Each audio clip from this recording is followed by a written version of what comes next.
We should start off episodes like Lil Wayne songs where you hear like a bong being smoked or like a lighter flicker. Yeah. Or a beer can being opened. Oh yeah, yeah. Just have all of those like playing around. A toilet flushing.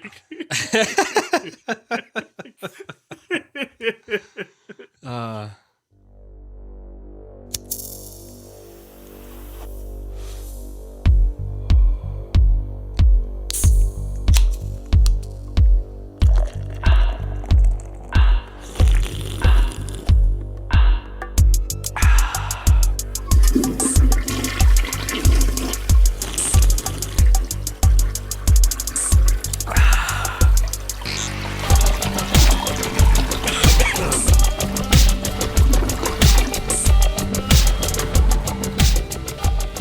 Julius, what's going on in music news? You got a report for us on the world of music news? The world of music. Yeah.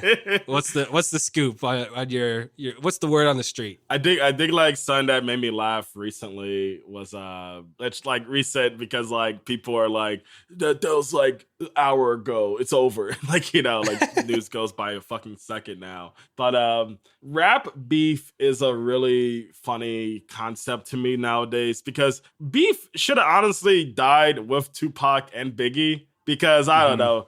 When you look more into it, like when you grow up, you're assuming that like, oh, and you hear about, you're like, oh man, it was like a mafia war. It was crazy. When it's like, no, those two guys just died very randomly that had nothing to really do with why they had beef with each other, where it had nothing to really do with the music at all, where neither person was really responsible for each other's death. It was just two chaotic individuals who had very chaotic things being built out of this situation that led to that. But unfortunately, it sold. Like Pac's greatest hits album almost sold as much as Bob Marley's, I think. And Biggie's music like went skyrocket. P. Diddy fucking sold the shit out of it, where beef became very profitable. So like beef is here to stay forever, especially when it's like corny. Where there's been two beefs that I thought was pretty interesting, where one was between Meg Thee Stallion and Nicki Minaj.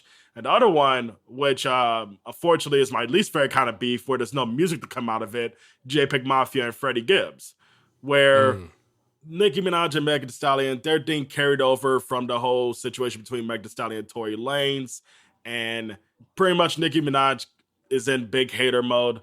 You can censor all this in case we get death threats from Barbs, but like, to me, like, I don't know. I don't get in the middle of shit that ain't had nothing to do with me, where I just think people who do that are just kind of coming from the stance of wanting to be a hater. And that's just generally what she's doing there. She just wanted to make a big thing out of something because Meg Thee Stallion dropped a song where she's dissing plenty of people in the rap industry who have allegations of dealing underage women. And for some reason, Nicki Minaj thought that she was one of the people who that line could be about.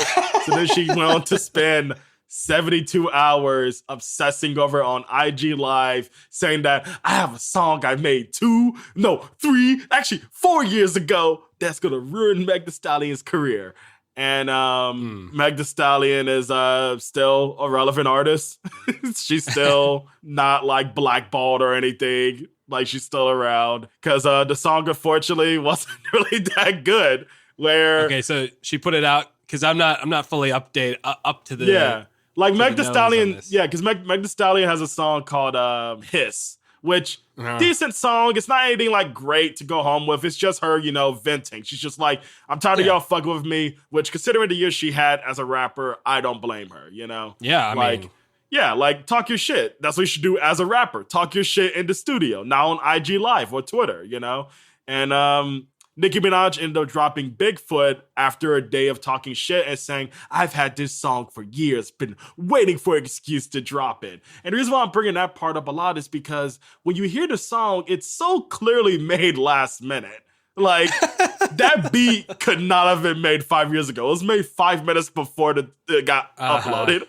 You know, like it's a very, very new, shitty kind of beat. The vocals are so terribly mixed where she sounds like she's remaking the Whisper song by Yin Yang Twins. Like, and the disses, they're very, like, they contradict each other. Like, at one point she says, "You weren't shot. Also, that's why you got shot in the foot, bitch." Where it's like, wait, you gotta, like, pick one. Like, either she's a liar or she got shot. You can't go with both. You gotta have sense. The coke ain't coking right now. Anyway, so where it's definitely my preferred kind of rap beef because, you know, we got music out of it. We got 2 songs out of it, regardless of how you feel about it. Some people think both suck. Some people think one's great. Some people think both are great. Live however you want. I think one's good. The other one's kind of like funny. Like, I won't call Bigfoot bad because I think it really made me laugh a lot. I listened to it, honestly, more than the Meg Thee Stallion one. Because what's funny is she dropped it with because there's a new trend currently with like singles where people are like releasing the acapella and the sped up version. And, which all because of TikTok. And Bigfoot has an acapella version that is so funny. It's like one of the most craziest recordings that has like millions of listens. Like, definitely check it out if you haven't. And this one I don't really have too much to say about. It's just to give like a counter to this situation. JPEGMAFIA, who's a very weird popular rapper because he's popular. He has a lot of listeners. But you still, if you say him to someone, they might have a seizure trying to figure what the fuck you just said to them. They never heard his music. Like, "Hey, you heard new JPEGMAFIA?" I'm like, it's like... It's like when you put in like a wrong character into the computer and it just like shuts down. It's like if the Charlie Brown adults had a bass drop while they're talking, you know? Like, but yeah, where like he's popular, but he's not popular. And he's a guy who I've been a fan of for a while. I've ruined a lot of good reputation I have as a music listener by telling people check out JPEGMAFIA. You know, I fucked myself up a lot hating for that man. And the reason why I'm pissed is because of what I was just talking about. Like, rap beef is at its best when we get good music out of it. Like, the 50 Cent Ja Rule beef was amazing because all of the great diss tracks we got out of it, you know? And thankfully, no one died. Like, that's the best thing about it. No one fucking died. Whereas the worst kind of beef is when it's on Twitter. Like, you know, the Drake and Meek Mill beef isn't really worth talking about because, sure, we got 2 really good Drake songs out of it, but Meek Mill just has a lot of very weird tweets and a really, really terrible song where he samples the Undertaker theme from WWE. It's really weird. It's a really terrible joint. Whereas like the Drake and Pusha T beef is great because you got all these good songs that bounce off of each other to talk about. You know what I mean? Despite that one has a very clear victor. Anyway.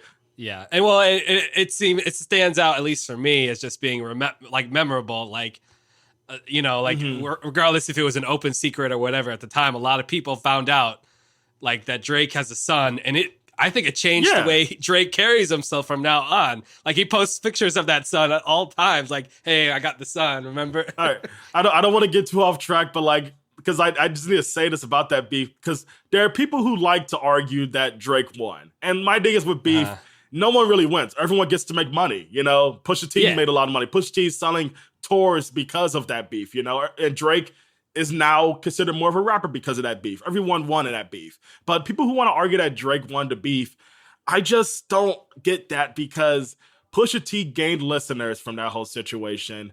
And also, Drake won. He had to remake a lot of his album to deal with the aftermath of that beef, which that to me is already an L. If he won, he wouldn't have done that at all. He wouldn't even give us a picture of his son. Now he has to make his son into a rapper. He's turning his son into Jaden Smith. That's how bad he lost. Where if there's a loser, it's Drake. Because he now has to be a good father publicly, which no rapper should ever have to be. But yeah, back to what I'm talking about. So JPEGMAFIA and Freddie Gibbs. JPEGMAFIA was like, and it's very incoherent. Like, if you go on Reddit, you're going to get the most incoherent like explanation for why it's the case. Whereas someone who's way too online and is a big fan of both rappers, like I love both of these guys. From my knowledge, from a bunch of tweets that JPEGMAFIA deleted, he was pissed off that Freddie Gibbs was on the new Vultures album by Kanye and Ty Dolla $ign. And he literally was on there saying, like, this dude is a loser. He lost custody of his kid. He dated a porn star. What a loser. Why is he on the Kanye album? Which is really funny because Kanye is also divorced and also dated sex workers. So I'm just like, what the fuck are we doing here? Anyway, so he got on Twitter being really embarrassed. To me, it's embarrassing. It's embarrassing to log on Twitter and just be like, I'm hating on this other guy because he has something I don't have. Like, grow the fuck up. I don't care what you're going through. And then Kanye flies out JPEGMAFIA and puts him on the album, like beat-wise, like he has credits on the album and stuff. And you would think everything was fine from there. But then he flies out Gibbs and JPEGMAFIA at the same time, have them in the same hotel. And late at night, JPEGMAFIA starts doing a crazy Twitter rant where he's like, man, fuck Freddie Gibbs. I want to beat Freddie Gibbs' ass. Freddie Gibbs is a bitch. Freddie Gibbs, like, was supposed to be on my album, but he ignored me. Which, like, once again, it's just embarrassing. It's not like insults like Drake's hiding a child or Drake doesn't write his own raps. It's just like, you're insecure and now it's our problem. Yeah. You know, where, like, that's my least favorite kind of beef. It's just embarrassing. And Freddie Gibbs had the best possible response, despite he could have just dropped the song if he wanted to, but this is the best response for the kind of thing. He just tweeted around it. He just kept tweeting around it, posting videos of him being all happy and stuff. I'm having a great time at this hotel, blah, blah, blah. Because, like, for Freddie Gibbs, similar to Pusha T and the Drake beef, Freddie Gibbs has been grinding for years. And Pusha T was already a huge star by the time, like, people want to act like Pusha T wasn't a star by the time the Drake beef happened. He was one half of Clips. Clips is a huge duo. Do your research. But anyway, Freddie Gibbs wrote the McDonald's theme song. Yeah, which is like a myth, but it's a myth I love saying because it's so funny to imagine him being behind it because he is sort of there. He's sort of the guy made. Like I guess he inadvertently kind of did. Yeah, okay. Yeah, he claims it, so I'm like, claim it, dude. Yeah, that's why funny. not? That's awesome, you know? Like if he wasn't in the picture, it probably wouldn't have happened that way. I think it's at the very least, right? Yeah, exactly. But like, with Freddie Gibbs, Freddie Gibbs has been grinding for a while as a rapper. Like, I first heard about him in 2011. I would say he didn't even really start becoming relevant until like 2018, which is crazy because he already had like one album with Madlib at that point. And he's been dropping tapes year after year, but it wasn't really until like the second Madlib tape when he started like getting like a lot of listeners because he had like the Anderson .Paak feature on there and like everything else. And like, and then the Alfredo album of Alchemist blew him up even more. He got a Grammy nom off of that. Where as a Gibbs fan, it's been great seeing him get all this like stuff, but he also has a history of turning into a heel where like he has beef with a bunch of rappers for no reason. He's talked shit on like Danny Brown. He's talked shit on Benny the Butcher. He's talked shit on a lot of guys who he's great at collaborating with, but he's just like, I'm the best. I don't need them, which I just hate because for me, rap, I love nothing more than a great collab track. Like if you have never heard The What by Notorious B.I.G. and Method Man, check it out, because you could not imagine those two guys making a song together until, like, people our age, because I'm sure people older, they already know about it, but people our age who, like, don't really listen to either of those guys that much, beautiful stuff. It's like, it's the apex of, like, how great a rap collab can be between two rappers with completely different styles, where Gibbs had that with those guys who I just named.